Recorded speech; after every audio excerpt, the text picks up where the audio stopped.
le titre de la réunion publique d'aujourd'hui est le linking de la transition énergétique à la déshumanisation. Et c'est Pascal Purde qui est responsable de l'association CALA d'Anglet qui va animer la conférence. Pascal ? J'interviens à double titre, enfin à double casquette. La première, au nom de CALA, le collectif qui s'est créé à Anglet au démarrage du déploiement du compteur Linky sur la commune d'Anglet. On s'est créé en fin d'année 2016 et on a structuré le collectif en association, mais également en tant qu'animateur de la commission eau et industrie du CAD, le collectif des associations de l'environnement. D'ailleurs, je travaille au coude à coude avec Marie-Yvonne Gervaise, qui est la présidente d'ACE, qui m'a invité ce soir. Alors, déjà, le Linky, je suppose que vous en avez tous entendu parler. Alors, nous avons commencé à étudier ce dossier Linky, au sein de la commission eau et industrie, début 2016. À l'époque, Marie-Yvonne nous a apporté ce dossier, dont les contours paraissaient flous pour un certain nombre d'entre nous. Rapidement, nous avons pu nous rendre compte que derrière les promesses d'EDF, qui assurait mettre en place un programme éco-responsable qui allait permettre la transition énergétique et réduire la consommation électrique des foyers français, se cachait en fait un vrai grand projet inutile, imposé et nuisible, qui non seulement allait aggraver l'exploitation des ressources naturelles, mais aussi entraîner une hausse de nos factures, une hausse de la consommation électrique, nuire à notre santé, occasionner de nombreuses causes et défections d'appareils électroménagers, créer des incendies, s'immiscer dans nos vies privées, supprimer des emplois. Bref, un énorme gaspillage. Le seul avantage qu'on peut trouver aujourd'hui au Linky, c'est que finalement, il permet de nous retrouver dans ces réunions citoyennes, de débattre de sujets sociétaux qui vont bien au-delà de ce simple boîtier vert fluo, qui n'a d'intelligence que le nom. Au travers de la prolifération de tous ces compteurs que l'on veut remplacer, en fait, se cache toute une organisation mondiale qui se met en place pour créer la société de demain. Nous verrons au travers de cette réunion comment Enedis et EDF mentent, trompent, menacent et agissent pour arriver à faire accepter à tous les Français ce grand projet inutile, et comment le groupe, au risque de ternir considérablement son image de marque et de décevoir un grand nombre de ses employés, abuse aujourd'hui des techniques de l'industrie du mensonge pour arriver à ses fins. Aujourd'hui, au niveau du front du mouvement anti-Linky, nous connaissons depuis la fin de l'année dernière une amplification du mouvement, plus de 1000 collectifs créés, des milliers d'opposants, plus de 600 communes qui s'opposent à ce compteur. La dernière en date, c'est celle de Montreuil, plus de 100 000 habitants, et des actions en justice qui se multiplient. Face à cette mobilisation qui inquiète EDF et les pouvoirs publics, Enedis est en train de passer à la vitesse supérieure et multiplie les pressions sur les médias, radios, journaux et autres, sur les organismes institutionnels. On l'a vu dernièrement avec Promotelec, association d'intérêt général, qui viennent de s'auto-censurer. Certes, ce combat qui se poursuit et qui s'annonce de longue haleine est inégal. C'est le combat de David contre Goliath. N'oublions pas que malgré tout, EDF est un géant au pied d'argile. On peut rappeler les EPR de Flamanville, les EPR d'Hinkley Point, l'état de délabrement du parc nucléaire français. Nous devons résister, nous mobiliser et faire pression collectivement et pacifiquement sur nos gouvernants. Comme l'a écrit Arnold Brecht, résistant allemand au nazisme, ceux qui luttent ne sont pas sûrs de gagner, mais ceux qui ne luttent pas ont déjà perdu. Donc on va voir et présenter ces compteurs, ces compteurs communicants, et on aura un petit fil rouge qui seront en fait les mensonges d'EDF à travers ce déploiement. Donc Vous êtes au courant qu'on va remplacer les compteurs d'électricité, bien sûr, le Linky, mais aussi le gaz, avec le Gaspard, ainsi que l'eau. Donc 80 millions de compteurs qui fonctionnent parfaitement, qui durent 50-60 ans, des fois, qui vont être remplacés par des compteurs dits intelligents, mais qui ne durent pas plus de 10-15 ans. Donc, première question, on nous dit, enfin, ce qu'on nous dit, c'est pour faire des économies d'énergie, intégrer les énergies renouvelables, assurer la transition énergétique. Et la question qui sort, la première, c'est un gaspillage de 8 milliards. Parce que ça coûte 8 milliards pour pouvoir changer ces compteurs qui sont en parfait état de marche par des compteurs qui vont durer beaucoup moins. Donc voilà, c'est des tonnes de déchets électriques ou électroniques qui vont partir à la casse. Ça va être une exploitation des matières premières pour pouvoir fabriquer des composants électroniques. Ça va être l'exploitation de l'eau qu'il faut pour pouvoir les produire. C'est de l'énergie. En fait, la transition énergétique, ça commence par un désastre environnemental. Voilà. Alors, la Cour des comptes, elle dénonce aussi le coût de ce programme, puisqu'on nous dit que c'est gratuit aussi. Mais en fait, ça va être reporté sur nos factures d'électricité à partir de 2021. Et au passage, Enedis va s'empocher 500 millions d'euros par un effet de levier de différé. D'où l'humanité qui écrit compteur Linky, coûteux, intrusif, incompréhensible.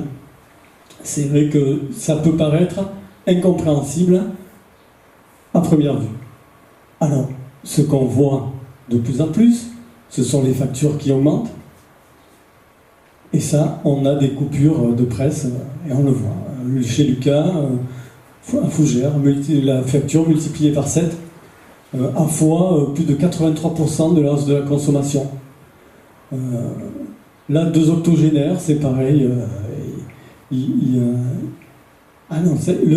compteur disjoncte aussi. En plus d'augmenter les factures, il disjoncte. Donc, là, c'est pareil.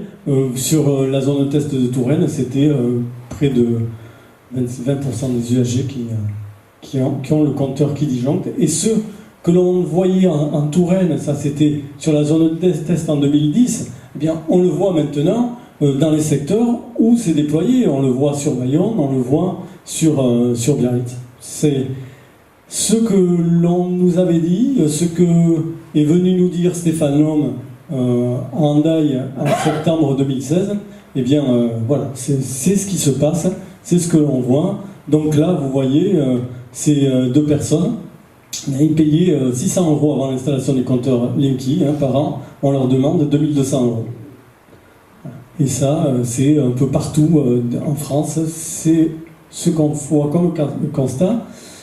Mais ce n'est pas qu'en France, parce qu'on le voyait ailleurs, au Québec, aux États-Unis, en Australie, en Italie, c'était la même chose. Le compteur a été installé il y a plus de 10 ans, et les factures augmentaient aussi. Et ça, c'est un extrait du documentaire Take Back Your Power, que je vous conseille de regarder. On voit très bien ce qui s'est passé là-bas pour déployer le compteur, et c'est un peu la même manière que ce qui se passe chez nous. Donc les disjonctions en répétition, le compteur qui déclenche sans arrêt, parce que en fait c'est le Linky qui prend la place du disjoncteur aujourd'hui et qui disjoncte dès qu'il y a le moindre dépassement. Voilà. Donc la solution pour EDF, c'est d'offrir des abonnements, de faire payer des abonnements supérieurs, et donc d'alourdir encore la facture, sans parler de la casse, parce que aussi ça chauffe. La méthode Donatien, il écrit à 11h un compteur électrique Linky est posé, à 13h le lave-vaisselle prend feu, à 15h le téléphone fixe grille, le micro aussi, la table de cuisson ne s'allume plus, tu appelles Enedis, on te dit que c'est une coïncidence. C'est peut-être une coïncidence, c'est peut-être un hoax comme on dit, mais bon, on constate aujourd'hui, dans pas mal de maisons, que les portes de garage s'ouvrent toutes seules, les volets roulants aussi, les pannes se déclenchent sans répétition, des anomalies aussi sur les ampoules, sur les plaques à induction, des pannes de cartes, enfin, tout s'accumule. Et là, les professionnels, par exemple, c'est pareil, eh bien, ils sont embêtés, ils ne peuvent pas travailler. Les personnes qui sont sous assistance respiratoire, eh bien, c'est un risque réel pour eux parce que ça disjoncte en pleine nuit et donc ça ne fonctionne plus. Et puis des pannes électriques qui causent de gros dégâts, des couacs. Là on voit les commerçants dernièrement à Pau qui se plaignaient, ils ne peuvent plus travailler normalement. Comme ce boulanger dans le Nord, eh bien, voilà, de temps en temps il ressort ses chocolatines, elles sont grillées, ça ne marche pas. Voilà. Et les incendies. Alors là aussi on commence à parler des incendies et on voit aussi des pressions. Donc 60 millions de consommateurs, des cas d'incendie qui inquiètent. Promotelec, dont j'ai parlé, qui en avril tire la sonnette d'alarme et dit sur son site, dans un communiqué, Linky fait intervenir un électricien qualifié.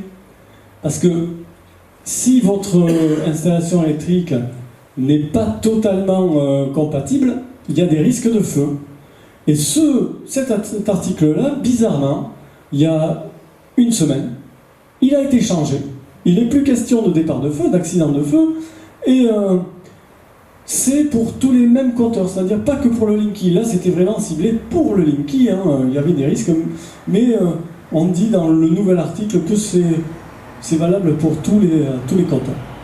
Donc certainement une pression d'Enedis encore. Voilà.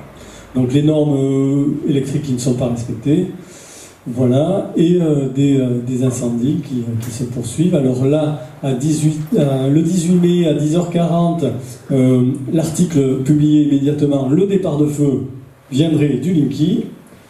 8 heures après, à 18h, l'origine précise de l'incendie reste à trouver. Donc on a vraiment des pressions, la presse, chaque fois qu'elle traite d'incendie, on doit ils doivent ou retirer leurs articles ou rajouter des précisions. Voilà. En tout cas, ça défile, des incendies en Haute-Vienne, en Bouches-du-Rhône, enfin, ça n'arrête pas. Voilà, là, en l'Essonne, c'était passé sur TF1, à la fin de l'année dernière. Voilà.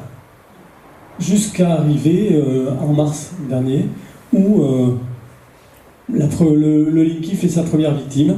On retrouve un locataire asphyxié dans son appartement suite à un départ de feu au niveau du Linky.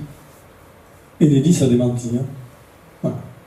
Alors, inoffensif le Linky, effectivement, c'est la question qu'on peut se poser, d'autant que le Linky fonctionne avec du CPL, donc du courant porteur en ligne, cette technologie qui est reconnue par l'armée pour émettre des émissions, qui est interdite sur tous les sites de l'OTAN, qui est strictement réglementée dans certains pays, et qui est parfois même interdite dans les écoles et les hôpitaux.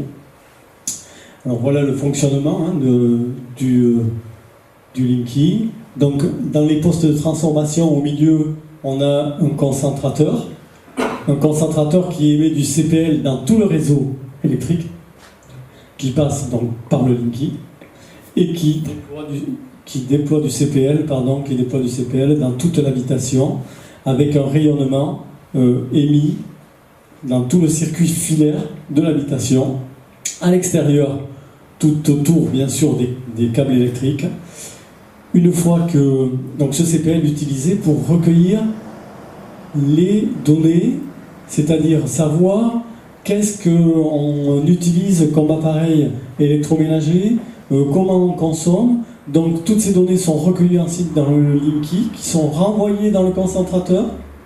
Et le concentrateur, une fois qu'il a récupéré toutes ces données, c'est envoyé par onde de téléphonie mobile de la deuxième génération, donc type antenne relais, via le centre de traitement d'EDF, qui est en bas. Et donc le centre de traitement d'EDF, lui, peut directement agir à distance sur le compteur. Ça, c'est l'architecture du Linky. Voilà. Alors, le premier mensonge d'EDF, au début, EDF disait que le CPL n'entrait pas dans la maison. Il s'arrêtait à la porte de la maison, il s'arrêtait au niveau du compteur, un peu comme le nuage de Tchernobyl. Voilà. Sauf que, enfin, voilà, c'est dans Nice Matin, le directeur régional de RDF, du Var, qui dit que le signal n'entre pas dans la maison. Sauf que, bon, avec les collectifs, avec les médias, avec des organismes, on voit bien que le CPL rentre à l'intérieur des maisons, puisqu'on a ces comportements d'appareils fous, de volets qui s'ouvrent, de télé qui s'allument n'importe quand. Donc le CPL, il était difficile de cacher que ça ne rentrait plus dans la maison. Donc, changement de discours. Et deuxième mensonge d'EDF. En fait, le CPL, déjà, c'est pas dangereux. Et c'est que ponctuel. C'est que une fois par jour. Bon. Donc, il n'y a aucun risque une fois par jour. Bien sûr, il n'y a pas de risque. Bon. Sauf que les collectifs et le comité scientifique et technique du bâtiment ont prouvé que ce n'était pas vrai. Ce n'est pas une fois par jour, mais c'est plusieurs fois par minute. Et le concentrateur, lui, qui fonctionne en grappe avec les Linky du quartier, lui, il communique en permanence. Donc, c'est des ondes et c'est un électrosmog, ce qu'on appelle un électrosmog permanent. Voilà. Donc, le STB, le comité scientifique du bâtiment, va plus loin et démontre que même en l'absence de compteur Linky, le CPL rayonne dans les maisons, dans les secteurs, dans les quartiers où les concentrateurs sont en fonctionnement. Donc, même si on n'a pas de Linky, on a droit, en tout cas, au CPL. Ça, c'est sûr. Voilà. Du coup, eh bien, on a des personnes, de plus en plus de personnes en souffrance, des gens qui ne peuvent plus vivre dans leur logement. Alors là, c'est le cas d'Anne Barré, à Albi. Donc, elle doit quitter son logement. Elle a des maux de tête, elle a des nausées. Et on retrouve ça, une famille qui vit sans électricité là, parce que leur fils épileptique réagit aux ondes. D'autres personnes, là, comme là, à Rennes, enfin, la liste est assez longue, ils dorment même dans leur voiture. Et voilà. Et on a recueilli plus d'une centaine de témoignages. L'ANSES, l'Agence nationale de santé, n'en tient pas compte, et l'EDIS fait la sourde oreille. Pourtant, dans nos maisons, avant, voilà ce qu'on avait, du courant propre, sans émission de champ. Et avec le CPL, avec Linky, on a droit à du courant sale, c'est la dirty electricity, l'électricité sale qui se propage dans tout le réseau et qui crée des émissions, des interférences, des champs électromagnétiques. L'OMS a classé les ondes et les champs électromagnétiques comme potentiellement cancérigènes. Donc le principe de préconisation aurait dû être pris, quoi, en fait, hein, et on devrait, avant de déployer ce type de technologie, mener des études indépendantes. C'est pas fait. Voilà. Et là, on revient au dossier noir de Que Choisir, qui a interrogé 2000 internautes, et sur les 2000 internautes, 26% des répondants subissent au moins un dysfonctionnement. Donc on l'a vu, où c'est les factures, où c'est les portes qui s'ouvrent, où c'est le compteur qui disjoncte, voilà. Maintenant, au niveau législatif, on nous a dit que c'était obligatoire. Est-ce que l'Europe l'impose? Alors l'Europe, ils n'imposent pas du tout d'avoir un compteur Linky. Ce que dit l'Europe aux États, c'est qu'ils ont le choix de déterminer un scénario pour ou le rendre obligatoire ou facultatif, voire laisser la possibilité aux consommateurs d'adhérer au système ou pas. Par contre, beaucoup de juristes aujourd'hui, comme Maître Olivier Cachard, professeur de droit à la faculté de Nancy, disent le contraire. Le déploiement de Linky est contraire au droit. Et effectivement, c'est déjà le premier objet connecté qu'on nous impose dans notre habitation. Déjà contraire à la loi Abeille qui a été votée en 2015, qui préconise la sobriété en matière d'ondes électromagnétiques. Et donc avec les avocats, on a relevé plus d'une vingtaine d'infractions constatées, que ce soit en droit commercial, que ce soit en droit civil, en droit de l'énergie. En fait, Enedis ne respecte pas la loi. Voilà. Et d'ailleurs, c'est la raison pour laquelle l'Allemagne a renoncé à elle. Elle réserve les compteurs communicants à leurs plus gros consommateurs.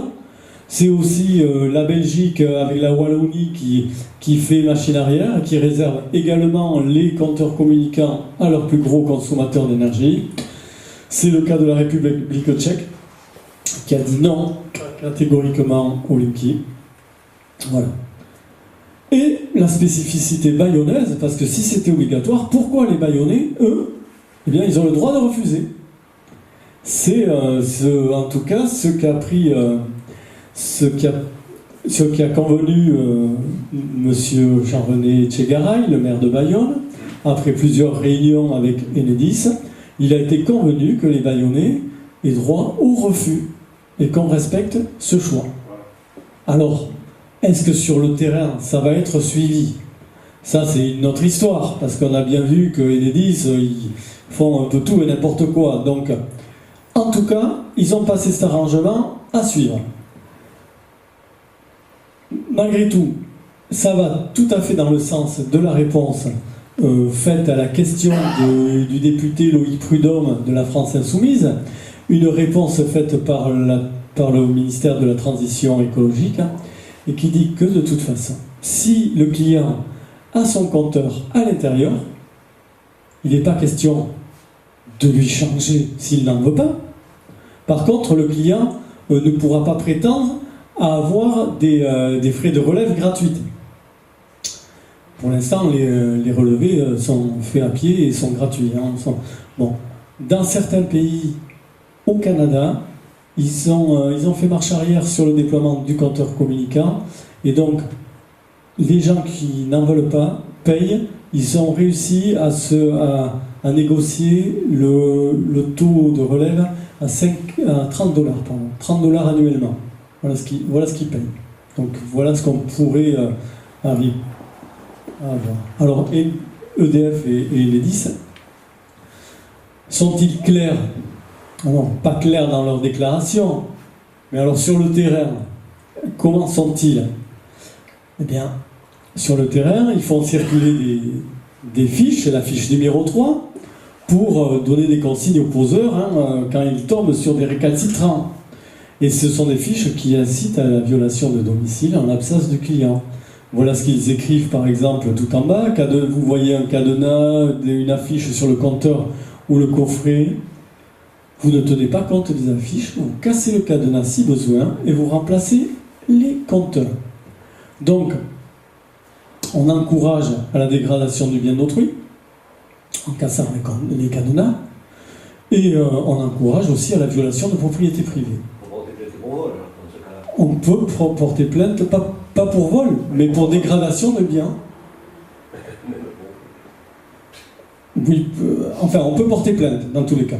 Après, la plainte, elle sera peut-être pas forcément retenue. Voilà. Alors, les poseurs, quant à eux, on ne peut pas leur en vouloir. Enfin, on ne peut pas leur en vouloir. Certains, peut-être aussi, mais bon, dans l'ensemble, ce sont des gens qui veulent bosser. Ils ne sont pas du tout électriciens, pour la plupart d'entre eux. Ils sont recrutés sur le bon coin. Et on les forme en quelques jours. Et ça, c'est encore un mensonge d'Enedis, parce que Enedis, quand ils ont écrit au maire de France, ils leur ont dit, vous inquiétez pas, les poseurs, ce sont des gens qualifiés, qui sont électriciens. Et vous regarderez les papiers que vous enverront ou que vous ont envoyés Enedis, c'est écrit que ce sont des électriciens qualifiés qui font le boulot. Or, pas du tout. Pas du tout, ce sont des gens qui sont payés au nombre de compteurs posés, ils sont payés à la prime. Donc, au bout de 10-15 compteurs, ils ont une prime. Et il paraîtrait même en interne, ce qu'on a eu, c'est qu'ils ont même des primes aux récalcitrants. C'est-à-dire que dans un quartier, si vous avez un voisin qui veut pas du Linky, qui a fait sa lettre un petit peu en avance ou qui est un peu trop virulent, mais on met un petit surplus sur ce compteur-là pour le faire poser. Voilà. Donc du coup, mal posé, mais le compteur Linky fait tout sauter, c'est un titre de la dépêche et ça résume bien. Voilà. Sauf que, qui paye les dégâts? Ça, c'est le problème. Alors là, on le voit sur le dessin, Enedis dit c'est lui en montrant du doigt le poseur. Le poseur, il dit moi, j'ai rien à voir là-dedans. L'assurance, nous ne prenons rien en charge. Mais ça, depuis le début. La Lloyd, quand en 2005-2006, il était question de mettre les compteurs communicants, ils ont dit nous, on n'assure pas. S'il y a des dégâts, on n'assure pas. Ils se sont couverts, comme ils s'étaient déjà couverts pour la téléphonie mobile et pour les problèmes sanitaires liés à la téléphonie mobile. Et puis, d'un autre côté, on voit le maire, les mains dans les poches, ce qui se passe pour une grosse majorité des maires. Mais on tourne le dos, on siffle, on fait semblant de si. Non, nous, on est au courant de rien, nous, c'est pas nous. Hein. Sauf que la municipalité, elle est propriétaire des compteurs. Même si elle dit que non, ils ne sont pas comme propriétaires parce qu'ils ont donné une délégation de service au syndicat départemental d'énergie. Non. Si jamais ils arrêtent cette délégation, eh bien, les compteurs, ils reviennent dans la propriété de la commune. Il n'y a pas de... voilà. Bon. Alors voilà, des dégâts électriques et puis des gens qui se retrouvent sur le carreau à devoir payer ce couple 11 000 € de dégâts. Voilà. Alors, tout ça, ça amène aux questions suivantes. Est-ce qu'on est dans le service public? Est-ce qu'on respecte les gens, la démocratie? Eh bien, on voit que non, parce qu'on voit que ça dérive des fois. C'est là, en Bretagne, une retraitée, elle s'est retrouvée avec une Minerve, les lunettes cassées. Certains agresseurs sont violents. Voilà, elle ne voulait pas de compteur, et puis voilà, on l'a mis par terre. Alors par contre, voilà, cet état de fait me fait penser à ça. Ici, si tu cognes, tu gagnes. Ici, même les mémés aiment la castagne. Ça vous fait penser à la chanson de Claude Nougaro, Toulouse. Hein, et en bas, ma mamie, elle est trop super. Parce que c'est super mamie. Parce que quasiment à chaque fois qu'il y a un problème d'agression, c'est souvent contre des personnes âgées. Et Enedis, le poseur, qu'est-ce qu'ils disent? Ils disent c'est la mamie qui m'a tapé. Alors là, c'est super potage, quoi. On y croit vachement. Et c'est ce qui s'est passé à Pau. Avec, là on voit Madame Olès, la maman de Lucie Abania. Et donc les poseurs sont arrivés avec une fiche. Alors déjà, elle habite dans un immeuble collectif. À l'entrée de l'immeuble, il y a des panneaux, des affichettes pour dire ici on ne veut pas de Linky. Ils ont déclaré via le syndic, etc. Donc un poseur énervé arrive. Il sonne, la dame ouvre la porte, ils lui mettent une affichette, l'affichette comme quoi Linky c'est obligatoire, etc. sur le visage, il la pousse, voilà, une agression. Les voisins, heureusement, arrivent. Lucie aussi arrive, est informée, elle arrive rapidement. La police intervient, et là, la police prend parti. Elle prend parti pour le poseur. Et elle commence à dire à Lucie, bon, mais vous vous écartez, vous n'avez pas le droit de téléphoner, rentrez, donnez-moi vos papiers. Elle montre les papiers de Lucie au responsable de la société de pause qui arrive sur place. Et Lucie se retrouve accusée d'avoir mis des coups de pied dans les tibias du poseur. Alors ces super mamies, moi j'ai envie de leur demander quels arts martiaux elles pratiquent, parce que ça m'intéresse. Elles ont l'air super bonnes. Voilà. Donc, et les agressions, on le voit, ça se multiplie. La dernière en date, c'était un retraité de 68 ans, c'est il y a quelques jours, qui s'est fait, lui, accusé et attaqué au tribunal parce qu'il aurait agressé un poseur. Bon. En tout cas, face à ces méthodes d'intimidation de voyous, on peut être que choqué, d'autant qu'avec Cala, avec l'association Cala, on a fait une première action en justice. On a récolté plus de 200 dossiers, 230 dossiers. Et en fait, des dossiers de personnes qui viennent ou du département des Landes, ou du département des Pyrénées-Atlantiques, ou également du département des Hautes-Pyrénées, puisqu'on dépend de la direction régionale de Tarbes, qui regroupe ces trois départements. Et on va s'attaquer à la direction départementale de Tarbes.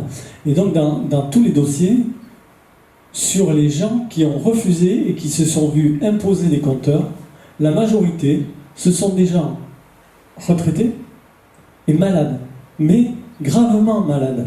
C'est-à-dire que c'est des méthodes de prédateurs pour un certain nombre de poseurs. On va chercher la victime la plus faible. Voilà. Et puis on n'hésite pas à passer par une fenêtre, s'il faut, quand la personne n'est pas là, pour changer le compteur. Maud Bigan, qui était là il y a 2 semaines, nous racontait qu'en Ariège, eh bien, les voisins voyaient le poseur en train de planquer dans sa voiture, attendre que la personne parte pour aller voir si le garage était bien fermé. Voilà. Alors, c'est vrai qu'on peut se poser cette question-là. Utiliser ce type de comportement, mentir comme ça, pour quelle raison? Il y a quand même un motif pour expliquer ce déploiement. Donc, Big Linky is watching you, Big Brother, 1984. Et en fait, Enedis l'a dit dès le départ, avec Linky, on sera un opérateur de Big Data. Donc là, c'est Philippe Monloubou, le président du directoire. Voilà, grâce à Linky, on va pouvoir capter des données. Et ces données, aujourd'hui, on les vend à prix d'or. Ça permet de créer ces fameux algorithmes pour pouvoir essayer de nous vendre n'importe quoi, tout et n'importe quoi. Voilà. Et donc, ces données, une fois collectées, elles iront s'accumuler dans des data centers qui sont énergivores, ce qui explique aussi notre consommation électrique qui va pas aller en baissant, mais qui va aller en augmentant, parce que ces data centers, ça nécessite beaucoup d'énergie pour tourner, voilà, comme tout le système de Linky avec les concentrateurs, etc. Donc au final, nous on devient le produit, voilà, on devient les dindons de la farce. Et, voilà.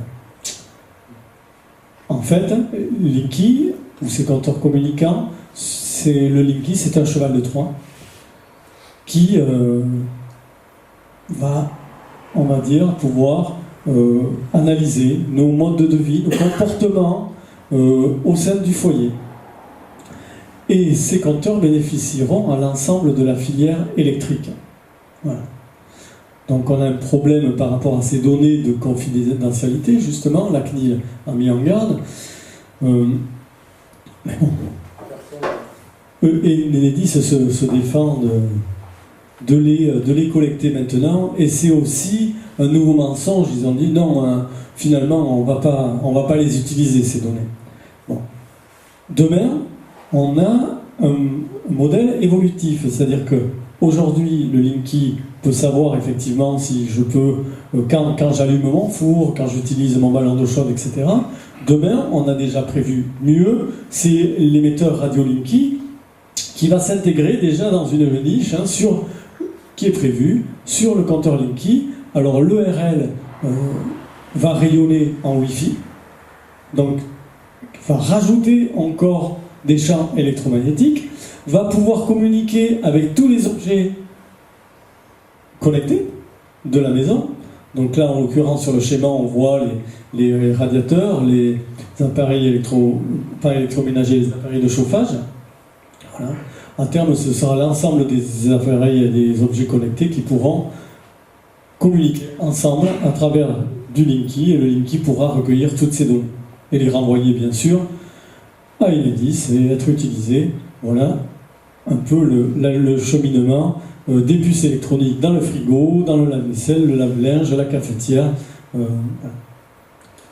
Et au bout du compte, eh bien, ce sont des marchés énormes qui se profilent pour un certain nombre d'acteurs de la filière électrique électronique. Alors là, on voit le monsieur là qui sourit, c'est le président d'ERIA. Donc il peut sourire parce que ERIA, c'est un poseur, c'est une société sous-traitante qui pose les compteurs Linky, on les a sur Bayonne, donc qui impose, qui casse sur les cadenas, donc ils font déjà pas mal d'argent là-dessus, mais en même temps ils se placent sur tout ce qui est application digitale, objets connectés.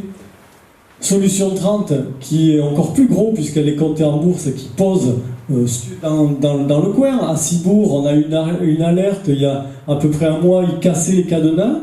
Bien c'est pareil, ils se placent et ce sont des marchés juteux qui se profilent pour eux avec ce déploiement. Parce que derrière les compteurs communicants se cachent les smart grids.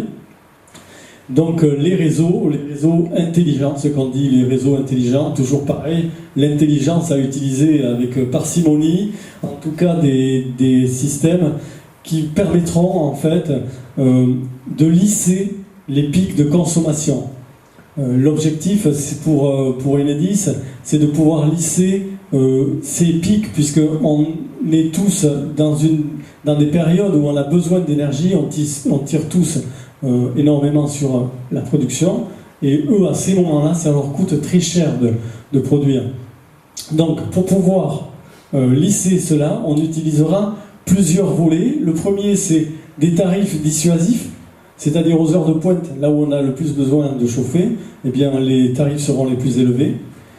Et déjà on le voit du côté de Tours, où on leur propose 11 plages horaires avec des tarifs différents. Donc on s'y perd parce que c'est très difficile de suivre, de savoir que de telle heure à telle heure, eh bien, je peux y aller, et puis il faut être aussi présent pour le faire. Donc finalement, on nous vendra des objets, des radiateurs connectés, qui en fait s'allumeront en fonction de ces tarifs du moment, et on va vers un monde où ce sont finalement les machines qui décideront de tout, quoi. Voilà. On est censé devenir des consommateurs, mais en fait, on devient assisté. Et le système sera piloté par Enedis, peut-être par nous, mais on crée alors, bien sûr, les tarifs dissuasifs, aussi la coupure à distance des appareils, ça c'est l'effacement, ou la réduction de puissance. Ce sont trois leviers sur lesquels on peut agir. Alors les coupures à distance ou l'écrêtement, c'est-à-dire la baisse de puissance, ce sont deux projets qui ont déjà été, on va dire, expérimentés. L'effacement à Grenoble et Lyon, et l'écrêtement, donc la réduction de puissance en Bretagne à travers le projet Solène. Alors, les résultats de ces expérimentations, finalement, au bout du compte, on s'aperçoit que les économies d'énergie sont minimes, parce que de couper ou de baisser la température d'un chauffage pendant 1 heure d'1 degré, et puis après pendant 15 minutes dans un second temps, en fait, quand on doit revenir au niveau de départ, on doit relancer les appareils, donc ça amène une surconsommation. Et au bout du compte, eh bien, on arrive à peu près à la même chose. Donc, intelligent, là aussi, est-ce que c'est vraiment intelligent ? On peut se poser la question. Est-ce que c'est sûr, le Linky ? Là aussi, on a des gros problèmes de vulnérabilité, puisque ça fonctionne par les ondes. Une fois qu'elles sortent du concentrateur, c'est relayé.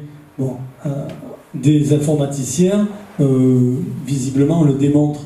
On peut pirater le Linky. Donc, des personnes malveillantes peuvent très bien vous modifier l'affichage de votre compteur, par exemple. Des cambrioleurs pourraient éventuellement voir s'il y a du monde ou non dans la maison. En tout cas, un système vulnérable. Voilà. Maintenant, à un niveau plus général, pourquoi le compteur, ce déploiement, ça coince. Alors, aujourd'hui, je crois que tout le monde en a pris conscience, la planète, elle est, on va dire, dans un état qu'on pourrait qualifier, pour un être humain, de burn-out. On a tellement tiré dessus qu'elle n'en peut plus.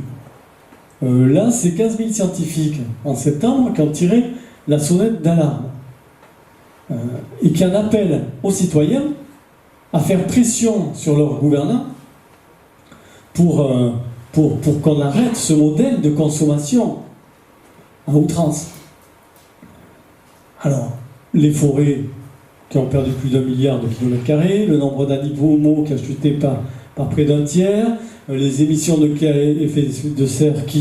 effet de serre qui augmentent, les températures, la démographie qui explose, l'eau qui se raréfie, l'atmosphère qui est de plus en plus polluée, sans parler des tempêtes et des phénomènes naturels, climatiques qui se multiplient, les catastrophes, bon, voilà.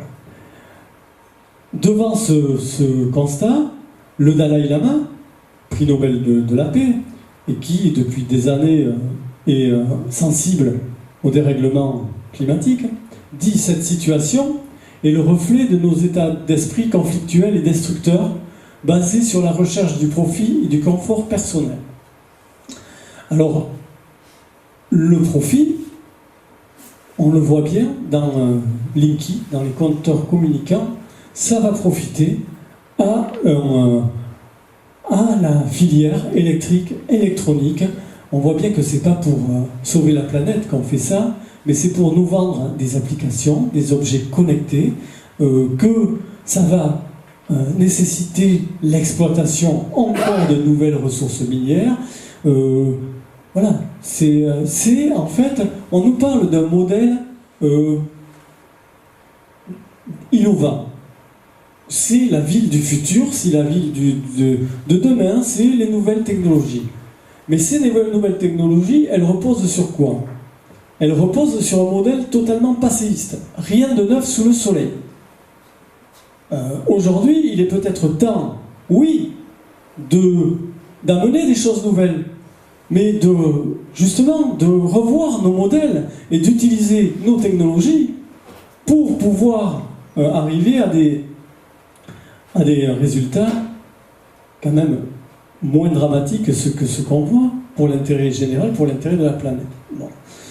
Maintenant, le confort personnel. Alors, il y a Jacques Ellul, un philosophe girondin, qui disait dans les années 30 que l'homme, en fait, quand il parle de liberté, ce qu'il veut, c'est voilà, faire ce qu'il veut, faire ses 4 fantaisies. Voilà, il ne veut pas aller au-delà. Et ce qu'il ne veut pas, c'est ne pas devoir prendre en charge sa vie et être responsable de ce qu'il fait. Il veut le confort et la sécurité dans tous les domaines. Alors, avec Linky, avec le compteur communicant, eh bien, on va gagner en confort. Parce que oui, on n'aura plus à se poser la question de savoir si on consomme bien, si on doit éteindre son appareil ou non, puisque on l'a vu, ça se fera automatiquement. Donc tout est parfait dans le meilleur des mondes. C'est la même chose pour la société vers laquelle on tend, une société où on aura la vidéosurveillance, la vidéoverbalisation, la reconnaissance faciale des individus suspects. On sera en sécurité, on aura nos appareils connectés, on aura tout, on saura que l'on croit en sécurité et on aura le confort. Bon. Alors maintenant on sait que ça ne marche pas, mais il faut quand même bien faire passer la pilule aux gens. Alors comment on fait? Donc là, c'est là que l'industrie du mensonge entre en jeu. Naomi Oreskes, professeure à Harvard, l'a bien décortiqué dans son livre Les marchands de doute. On crée le doute dans l'esprit des gens. C'est-à-dire, on met en place un bréviaire de la négation scientifique pour perdre les gens, on emploie des grands termes scientifiques, on utilise des scientifiques qu'on achète, qu'on récupère et on leur fait faire des contre-études, on dénigre les lanceurs d'alerte, voire on les descend. C'est un peu ce qui s'est passé avec le professeur Belpom, qui est un des principaux lanceurs d'alerte en matière de champ électromagnétique. On l'a mis au banc des accusés, c'est l'ordre des médecins, et comme ça arrange tout le monde. On peut continuer. C'est ce qui se passe dans les médias aujourd'hui. Quand on voit, quand on entend, quand on fait parler plutôt les opposants au Linky, qu'est-ce qu'on leur fait dire? On leur fait dire, les gens prétendent que les ondes électromagnétiques, c'est mauvais pour leur santé. Bon, très bien, mais ce n'est pas les gens qui le disent. Il y a plus de 6000 études aujourd'hui qui ont été menées sur les ondes électromagnétiques. Et ces 6000 études, et la communauté scientifique est unanime, ça crée et ça perturbe l'organisme. À outrance, c'est des tumeurs. On a plus de 20 ans aujourd'hui de recul sur la téléphonie mobile. On sait comment ça fonctionne. Voilà. Donc on insinue, on crée le doute. Voilà. Et souvent, ce sont les lobbying qui font ça. Et ces lobbying-là, pour ce qui concerne tout ce qui est Linky, compteur communicant, Smart Grid, Smart City, c'est la Fédération des industries électriques et électroniques qui déjà en 1994, dans le cadre d'un mémorandum, ils se réunissaient parce que déjà les premières études disaient que la téléphonie mobile c'était mauvais, et donc leur problématique c'était comment on fait pour renverser la vapeur et qu'on fasse accepter aux gens qu'il n'y a aucun problème. Déjà, c'est le lobby de la téléphonie, et c'était déjà en 94. Aujourd'hui, 20 ans après, plus de 20 ans après, ils sont devenus extrêmement puissants, la téléphonie mobile. L'électronique, c'est un chiffre d'affaires qui dépasse mais largement celui de l'aéronautique, c'est 10 fois plus.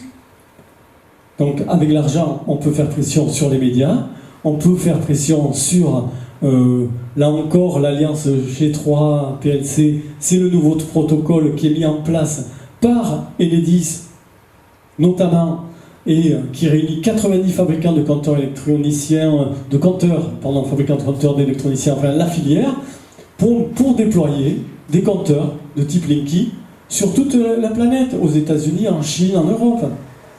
Voilà. Dans les mensonges, premier mensonge de Bernard Lassus, anciennement RDF, chargé du déploiement du Linky, ce pauvre gars, il doit mentir tous les jours, il doit se lever, il doit se dire qu'est-ce que je vais pouvoir mentir. Déjà sur Télé en décembre 2015, il annonçait, fier de lui, qu'avec Linky, on pouvait voir quand le four fonctionnait, quand le lave-vaisselle fonctionnait. 4 mois plus tard, chez Bourdin sur RMC, ah non, pas du tout, là il est un peu moins fier d'ailleurs, on le voit sur le visage, non, pas du tout, on ne saura rien, on saura juste votre consommation. Voilà. Donc, dans la série mensonges, marchands de douche, qu'est-ce qu'on a d'autre? Les poseurs agressés par des super mamies. C'est pareil, c'est du dénigrement, voilà. Et aussi le dénigrement des électros hypersensibles. Alors là aussi, ça, déjà en 2000, les premières études indépendantes disaient que 5% de la population allait être électrosensible. L'ANSES, l'Agence nationale de santé, il y a quelques semaines, disait qu'en France, il y a environ 2,5 millions de personnes électrosensibles. Ces chiffres sont aujourd'hui confirmés de cette étude. On n'est pas loin de 5%. L'ANSES qui a dit qu'il n'y avait aucun problème avec Linky dans le rapport. Sauf que si vous le lisez bien, page 12, qu'est-ce qui est écrit? Qu'on n'a pas assez d'études à long terme pour évaluer les effets des champs électromagnétiques sur l'organisme humain. Donc c'est encore tout et son contraire. Voilà. Et puis les pressions. Alors les pressions, que choisir les premiers qui ont annoncé que le Linky c'était obligatoire. Ensuite, dernièrement, la Confédération syndicale des familles, une association de consommateurs, alors eux ils y vont fort. Ils calment le jeu. Mais en même temps, qu'est-ce qu'ils disent? Ils disent ils estiment qu'il ne faut pas avoir peur des ondes émises par les nouveaux compteurs d'énergie. Donc ils sont forts, parce que des fois, déjà, il y a deux choses. Ils disent qu'il ne faut pas avoir peur. Donc, sous-entendu, on a peur. On a des peurs irrationnelles, ça s'appelle dans leur jargon. C'est-à-dire qu'on est mené par l'irrationalité. Ça fait partie aussi des marchands de doute, de leur propagande. Et en même temps, ils disent peur des ondes émises par les nouveaux compteurs d'énergie. Mais quel statut ils ont pour pouvoir, eux, émettre cet avis? Est-ce qu'ils font partie de la communauté scientifique ou non? Donc voilà, on voit tout et n'importe quoi. En tout cas, le Linky, c'est finalement pour nous vendre des objets connectés, c'est pour mettre en place la ville du futur, la Smart City, la ville intelligente. Donc là, quelques chiffres. En 2016, on comptait 6,5 milliards d'objets connectés. En 2018 déjà, ils en prévoient entre 11,4 et 50 milliards. Ça, c'est un article du Monde. Et 50 objets connectés par foyer en 2021. Donc la ville du futur, c'est les voitures sans chauffeur, c'est ce qu'on a vu, vidéosurveillance, communication, via des gadgets, via des smartphones, les portiques et guichets automatiques régulés des centres commerciaux. Hein. Déjà, sans qu'on le sache, nos rythmes sont déjà induits par les machines. Et finalement, on va vers un système type système industriel, entièrement automatisé, où l'individu sera réduit à l'état de code-barre. Bon. Et d'ici 2030, on passera à 40 mégapoles au lieu de 29, de plus de 10 millions d'habitants. Et ce qui est prévu, c'est qu'en 2050, 80% de la population soit stockée dans les villes machines. Voilà, dans ces villes. Et on va donc au-delà, c'est-à-dire que si on pousse la réflexion un peu plus loin dans les risques de cette société, aujourd'hui dans un monde qui se durcit, dans ces régimes politiques qui se durcissent, des systèmes policiers, on a finalement le risque d'avoir un parfait instrument pour pouvoir contrôler, manipuler les gens, puisque le compteur Linky, lui, ou les compteurs communicants fonctionnent avec tous nos objets connectés. Et aujourd'hui, ce qu'on pensait comme être un complot, la théorie du complot, cette notion de théorie du complot est apparue dans les années 2000, avec le début d'Internet.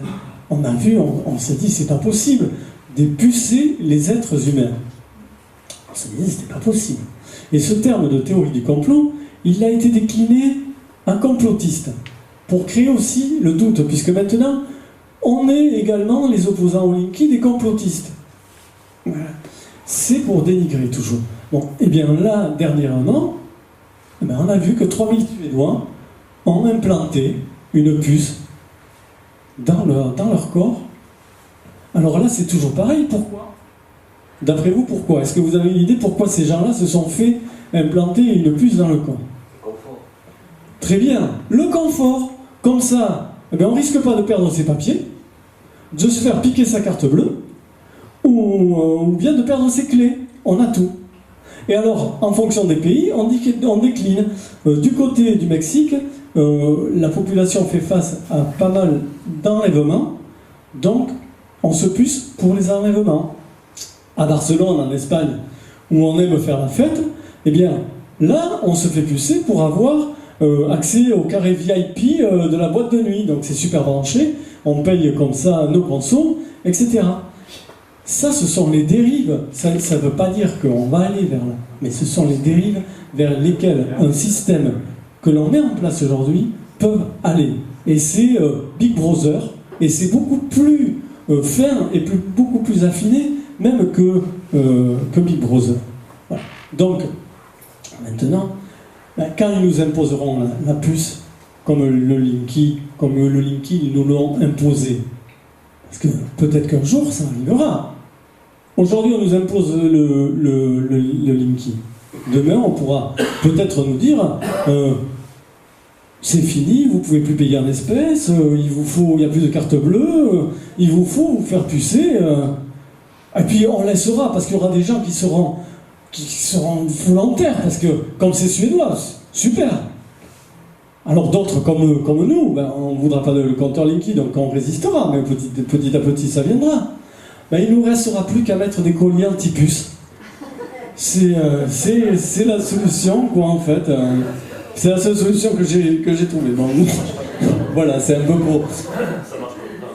Le collier anti-puce, il faut les renouveler, en plus, c'est toxique. Les animaux agricoles, souvent, ils sont pucés aussi. Oui, et les animaux.